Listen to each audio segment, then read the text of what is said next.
The first slap of applause hadn't even finished dying when the reporter's mic swung toward me, and I understood, in the space of half a breath, that I had already lost.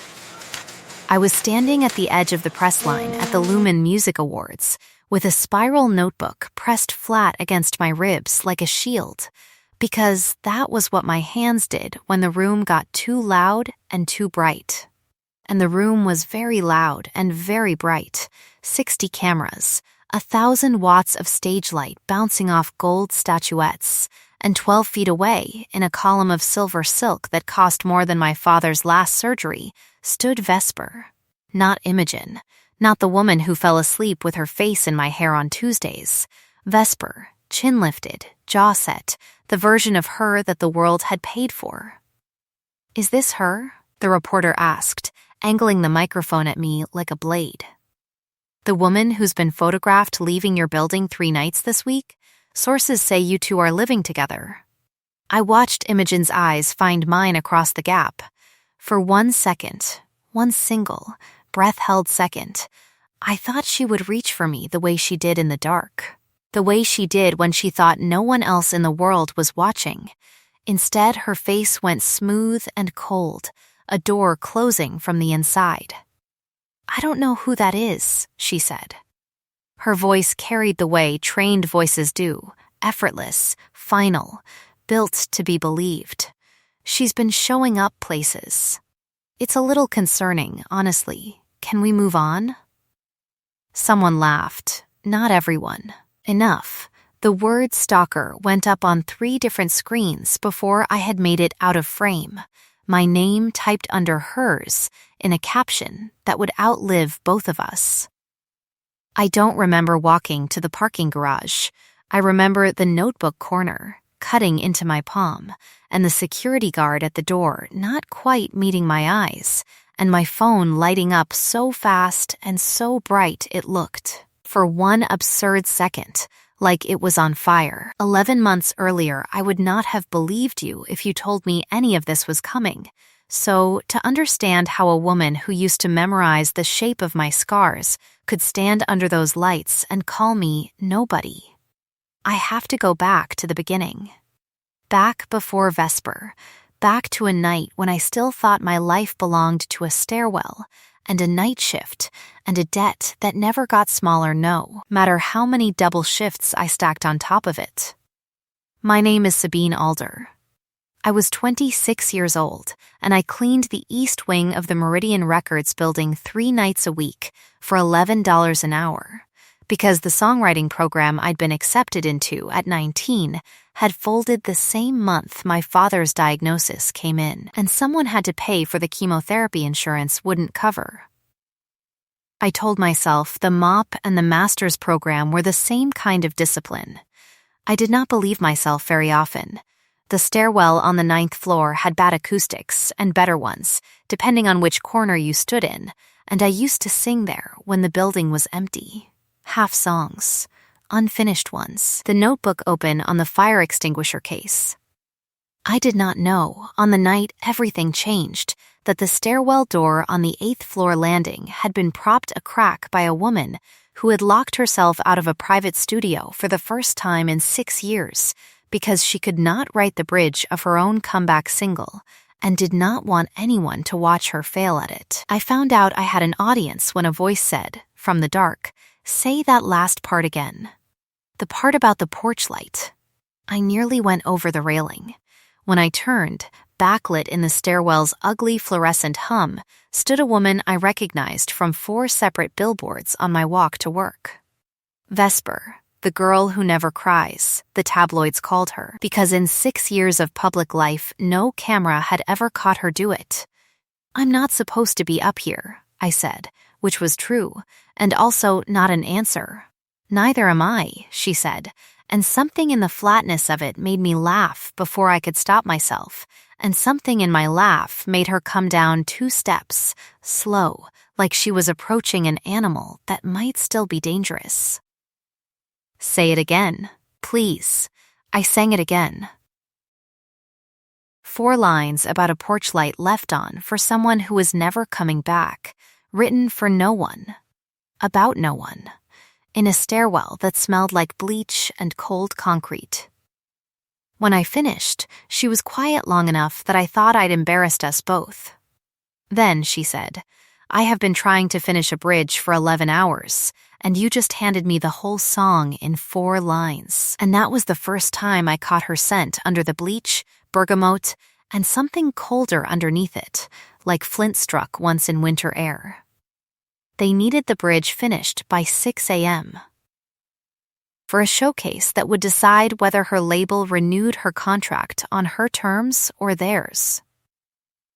I don't fully know why I said yes. I think some tired, stubborn part of me had been waiting 4 years for someone to ask what I could do instead of what I could clean.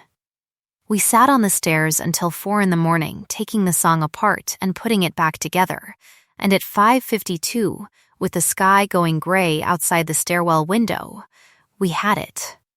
She sang it cold at the showcase 6 hours later. Every industry executive in that room stood up. Nobody except the 2 of us ever knew a janitor had written the bridge. That should have been the end of it. It was, instead, the beginning. She found reasons to come back to the 9th floor.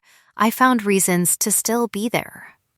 The first time she said my name, not hey or you, my actual name, Sabine, like she'd practiced it. I felt it land somewhere under my sternum I didn't have a name for yet. 3 weeks after the stairwell, she asked me to keep writing with her, quietly, off the books, and paid me more in 1 month than I'd made in a year of mopping floors, and I told myself it was only ever going to be business. It was not, for very long, only business. On a Tuesday in October, she caught my wrist as I reached past her for a pen and did not let go, and her thumb moved once, slow, across the inside of it, and she said, "Lo, tell me to stop, and I will." I did not tell her to stop. That was the first time I learned her mouth was warmer than the rest of her ever let on, and the first time the whole penthouse, because by then I was writing in the penthouse, not the stairwell, filled with the smell of warmed bergamot, like flint gone soft in a fire. She moved me in before Christmas. Not officially. Nothing about us was ever officially anything, which I understood and told myself I understood, right up until the night 11 months later when a reporter's microphone proved I had understood nothing at all. The penthouse had 31 floors under it and a view that made my chest hurt the first time I saw it. All glass and cold light. Nothing like the apartment I'd grown up in where you could hear the neighbor's television through the wall. Her assistants called me the ghost, not always kindly. One of them, a sharp-jawed woman named Priya, who ran Vesper's schedule like a battlefield, looked at my thrifted coat the first week and said, "I give it 3 months," and did not bother lowering her voice to say it. Imogen noticed things. That was the truth under all the coldness the world got to see. She noticed I only ever ate the crust off toast last, out of some old habit from a childhood where the crust was the only part that filled you up, and 3 days after I mentioned it once, in passing, half joking, there was fig jam in the pantry. The good kind. The kind from the market 4 blocks from my father's old apartment that I hadn't been able to afford in 2 years. She never said she remembered. She just made sure it was there. "You didn't have to do this," I told her, holding the jar like it might dissolve. "I know," she said. "I wanted to." 4 words. That was how she talked when she meant something. Short, flat, absolute. No room in it for argument, and somehow that made it land harder than a paragraph would have. The clues about who she really was piled up slowly, the way clues do when you aren't looking for them because you're too busy falling. A framed photograph, turned face down in a drawer, of a woman with Imogen's exact jaw, laughing on a stage that didn't exist anymore. A locked box of magazine clippings from a scandal 14 years old that I wasn't supposed to have found. The way she went rigid every single time at the word control, like it was a hand closing around her throat instead of a syllable. I asked her about the woman in the photograph once, careful, and her whole face changed, not to anger, to something older and more tired. My mother, she said. She was a singer. Better than me. She fell in love with the wrong person in front of the wrong camera, and Meridian dropped her inside a week, and she never sang again. Desmond made sure of it. Desmond Voss ran Meridian Records the way some men run empires, absolute and without apology, and he had been managing Imogen's career, and by extension her life, since she was 14 years old, in the exact building where I used to push a mop. He raised me on one rule, she told me that night, staring at the skyline instead of at me. Love is a liability. Control is survival.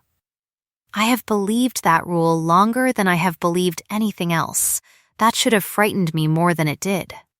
Instead, I reached for her hand, and she let me hold it and did not pull away, which from her was its own kind of confession.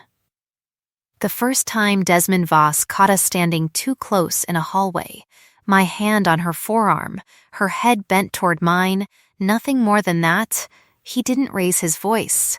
He never needed to. You have a renewal on the table worth more than this building, he said, looking at me the whole time he said it to her.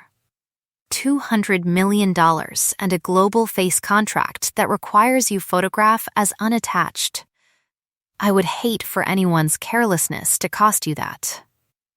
He smiled at me on his way out, the kind of smile that has already decided how little you're worth. I didn't know yet that he'd found my father's hospital account 3 weeks earlier and quietly bought the debt from the collection agency holding it, the way you'd buy a leash before you needed one.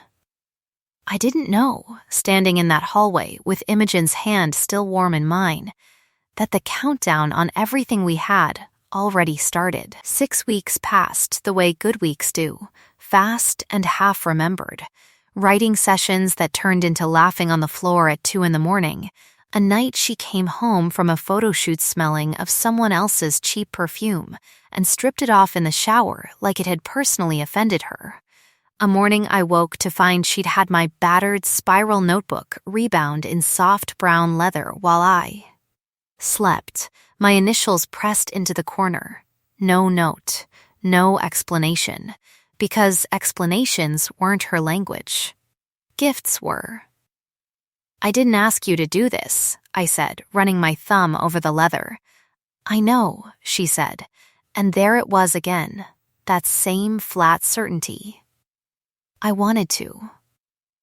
The storm came the week her contract renewal moved up. A finance reporter with a grudge and a good camera caught me leaving the building at 2 a.m. 3 nights running, and ran a story with the headline already halfway to a scandal. Desmond called Imogen into his office and laid 2 photographs on the desk between them, me at 2:47 a.m. and a printout of my father's hospital account, the balance highlighted in red. Erase her, he told her, publicly, cleanly, before the deal signs. Or I make sure her father's account gets referred to collections the week he's scheduled for a follow-up scan he can't afford without insurance. He said it the way you'd discuss weather. Your choice costs someone else either way. Choose the version where it isn't you. She didn't tell me any of this. That was her first mistake, and I would understand why much later, and forgive it much later still. She thought she was protecting me by carrying it alone. Instead, 3 days after that meeting, under 60 cameras and 1,000 watts of light, she looked at me like I was a stranger and told the world she didn't know my name. The apartment I went back to that night wasn't really mine anymore. I'd given it up when I moved into the penthouse, so I slept on Fenn's couch, my old roommate, who took one look at my face, said nothing, and put a blanket over me like I was something broken that needed careful handling, which I suppose I was. My phone would not stop lighting the ceiling. I turned it face down and still felt every buzz like a small electric shock traveling up through the couch cushions. "She humiliated you on national television," Fen said the next morning, setting coffee in front of me with the particular gentleness of someone building up to being furious on my behalf. "In front of everyone. And you're defending her." "I'm not defending her," I said, though some traitor part of me already was, quietly, in the back of my skull, replaying the way her eyes had found mine right before the door closed. "I don't understand her." "That's different. I didn't leave Fen's apartment for 4 days. I did not know that in those 4 days Imogen didn't sleep at all, that she sat in the penthouse with the fig jam going stale in the pantry and my old dented pen sitting exactly where I'd left it on the piano, and that on the 5th night at 10:14 she stood outside a door that wasn't even mine anymore, with rain flattening her hair to her skull, and no security, no assistance, no armor of any kind. Fen answered before I could. I heard the low murmur of a voice I would know anywhere even wrecked and small, and then Fen's flat, unimpressed, "She's not talking to you," and then my own feet were moving before my mind had agreed to it. She looked smaller than I had ever seen her, standing in the hallway light without the silver dress or the studio polish. Just a woman soaked to the skin with her mascara run down in 2 dark lines like something out of an old photograph. The bergamot on her was drowned under rain and something sharper underneath. Fear, I realized, because I had learned by then that fear soured her the way it soured anyone, alpha or not. "I know what I did," she said, before I could say anything at all. "I am not here to explain it away. I am here because I would rather lose the deal, lose Desmond, lose everything he built me into, than spend one more night pretending I don't know your name." Her voice shook on the last word. I had never once heard her voice shake. "Why?" I said. Just the one word. It was the only question I had left in me. She told me all of it, the debt Desmond had bought, the ultimatum in his office, the 2 photographs on his desk, the choice he'd handed her that was never really a choice at all. "I thought if I hurt you publicly, quickly, cleanly, he'd leave your father alone," she said. "I thought I was choosing the version where it wasn't you who paid. I didn't understand until I watched your face on that stage that I'd made you pay anyway. I have spent 6 years being told love is the one thing that gets people destroyed. I let that rule cost me the only thing I have ever actually wanted." Her hands were shaking. "I don't think it was only the cold. Tell me to go, and I will go. I won't come to your door again, but I needed you to hear it from me before I let you believe I meant a single word I said in front of those cameras." I did not tell her to go.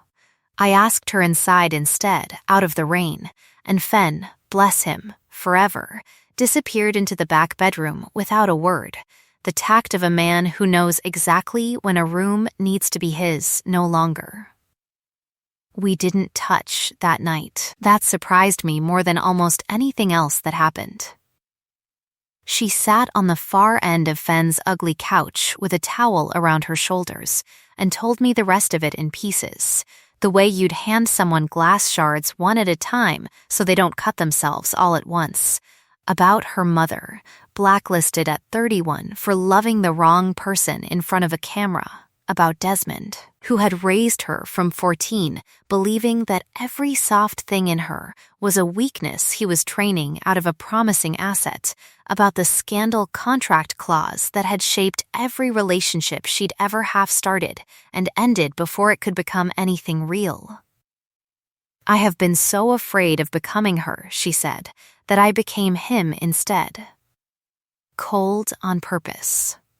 Untouchable on purpose, and then you sang about a porch light in a stairwell that smelled like bleach, and I forgot every rule I'd built myself out of." "That's not an excuse," I said. "No," she said. "It's not. I'm not asking you to forgive it tonight. I'm asking you to know it wasn't nothing to me. You were never nothing to me. Her jaw worked once, hard, like the sentence cost her something physical to say.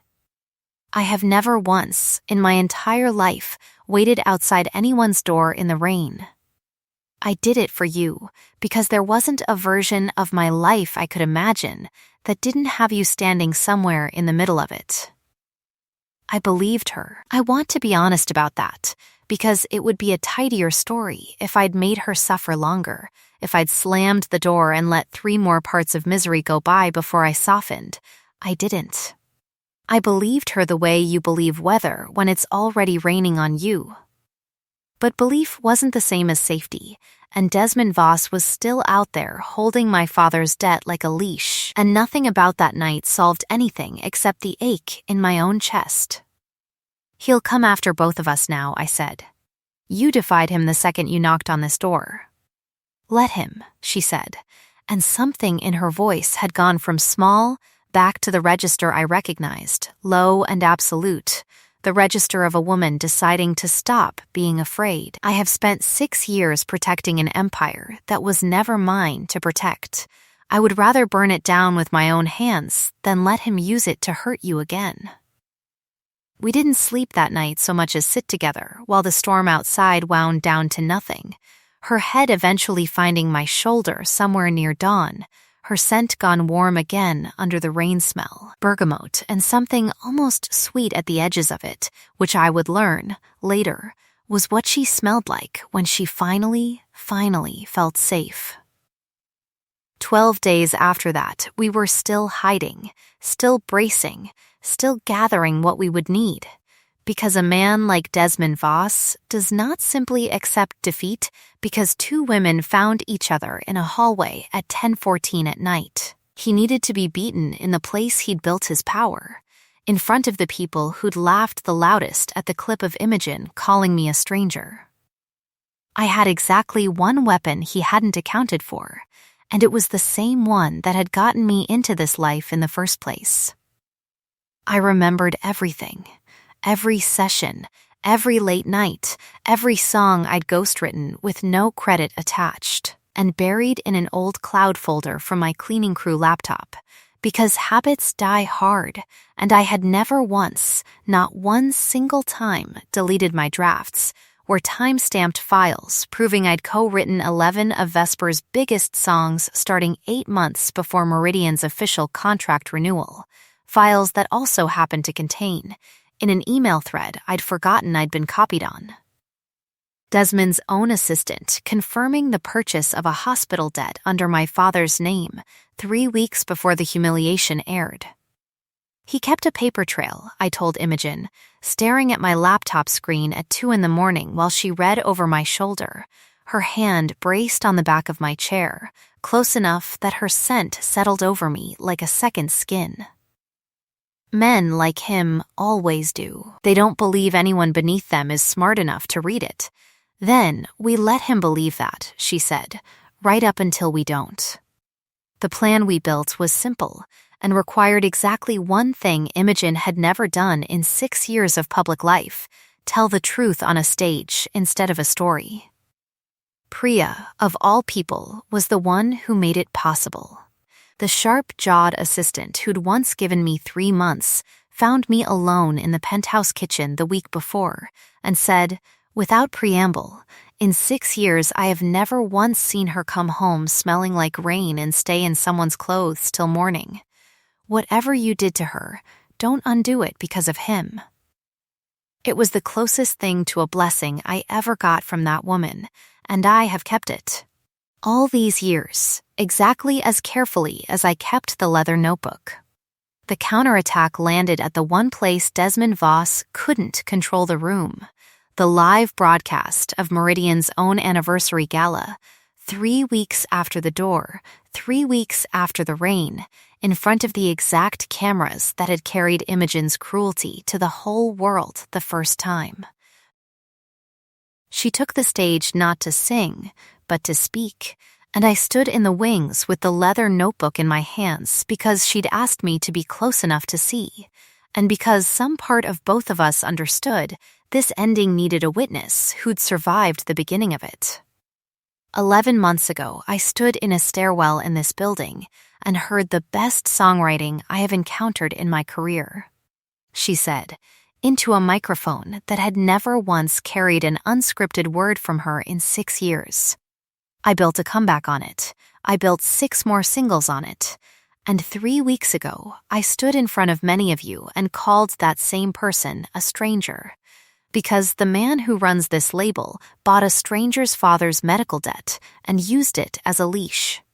A ripple went through the room, cameras swinging, and somewhere in the crowd I saw Desmond Voss go very still, the way prey goes still right before it understands the trap has already closed.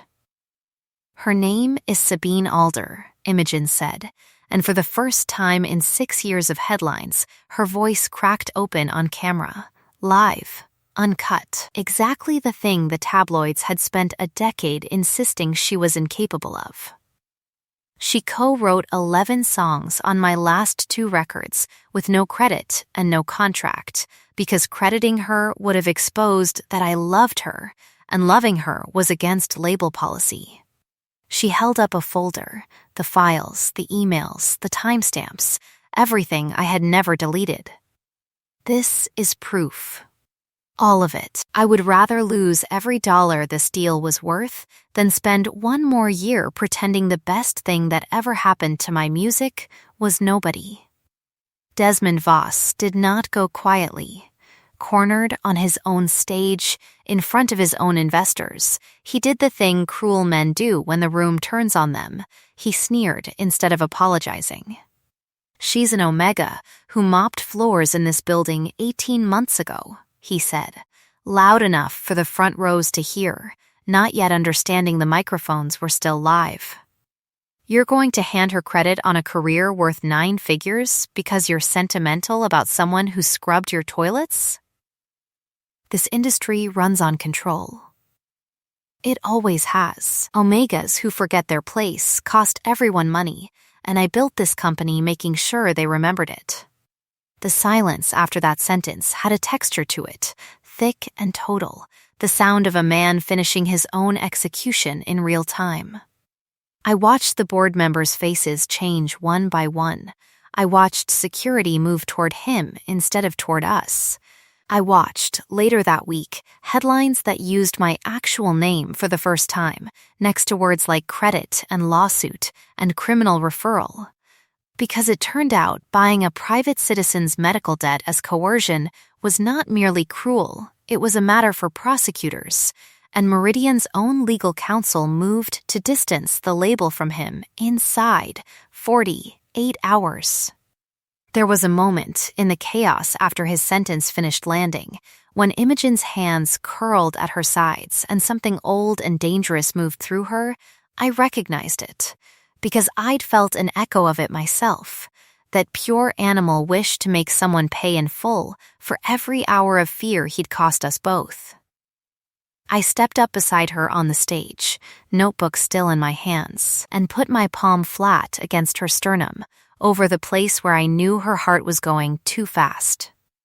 "He's already lost everything that mattered to him," I said, quiet, just for her. "Let the law finish it. Don't give him the version of you he spent 14 years building." She looked at me for a long second, and something in her face let go, the last of the coldness draining out of it like water finding a drain, and she nodded, once, and stepped back from the edge she'd been standing on. Desmond Voss was arrested 11 days later on charges related to coercion and unlawful debt acquisition, and Meridian's board terminated him within the week, and every reporter who had once printed the word stalker under my name printed a correction under a photograph of the 2 of us that Imogen had, for the first time in 6 years, allowed to be taken on purpose. That night, back at the penthouse, with the city lights doing their slow gold burn against the glass, she knelt in front of me on the same floor where we used to lie laughing at 2 a.m. and asked, with her hands shaking for the second time in her life that I had ever witnessed, "Tell me to stop, and I will stop. Ask me with your words. and I'll ask you properly. The way you deserve. I told her not to stop.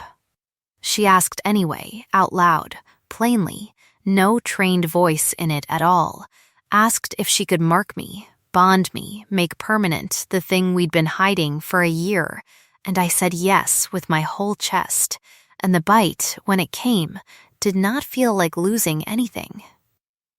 It felt like the first door in my life that had ever opened toward me instead of away. The proposal came 4 months later, on the anniversary of the stairwell, in the exact stairwell, because she said she wanted the whole story to fold back into itself before it opened into something new. She had the fluorescent bulb replaced with a warmer one just for that night and a small box in her coat pocket, and her voice shook exactly once, on the word always. The same refrain she'd first said to me in a much smaller form on a much colder night. I will always let you finish the song. And I said yes before she'd even finished the question, which made her laugh. Actually laugh, bright and startled, a sound the tabloids had never once managed to catch in 6 years of trying.